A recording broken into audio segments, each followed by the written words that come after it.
تاریخ کی دنیا کے معزز ناظرین السلام علیکم۔ حضرت عمر بن عبدالعزیز حضرت عمر بن عبدالعزیز اس خلافت بنو امیہ کے 8ویں خلیفہ تھے۔ آپ کا اسم گرامی عمر بن عبدالعزیز جبکہ آپ کی کنیت ابو حفظ تھی۔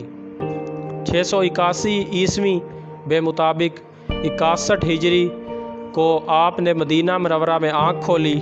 آپ کے دور خلافت میں اسلامی حکومت دور دور تک پھیل چکی تھی۔ آپ نے بچپن ہی میں قرآن حکیم حفظ کر لیا۔ 690 عیسوی میں آپ مدینہ منورہ کے گورنر بنے۔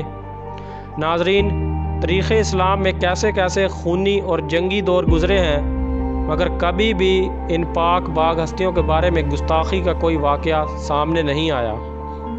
ناظرین، حال ہی میں واقعہ پیش آیا ہے جس کی بنا پر یہ بات کہی جا رہی ہے کہ عمر ثانی حضرت عمر امیر المومنین حضرت عمر بن عبدالعزیز کے مزار کو نقصان پہنچایا گیا ہے۔ عمر بن عبدالعزیز العادل اور ان کی اہلیہ فاطمہ بنت عبد الملک کی قبریں کھود کر بے حرمتی کی ناپاک جسارت کی گئی ہے۔ امیر المومنین کا مزار شام کے مغربی حصے عدل کے قصبے ادھیر الشکی میں واقع ہے۔ ناظرین، اس عمارت میں 3 قبور ہیں جو کہ امیر المومنین اور ان کی اہلیہ کے ساتھ ایک خادم شیخ ابو زکریا بن یحییٰ المنصور کی ہے، اور دہشت گرد جنگجو نے تینوں قبریں کھود دی ہیں۔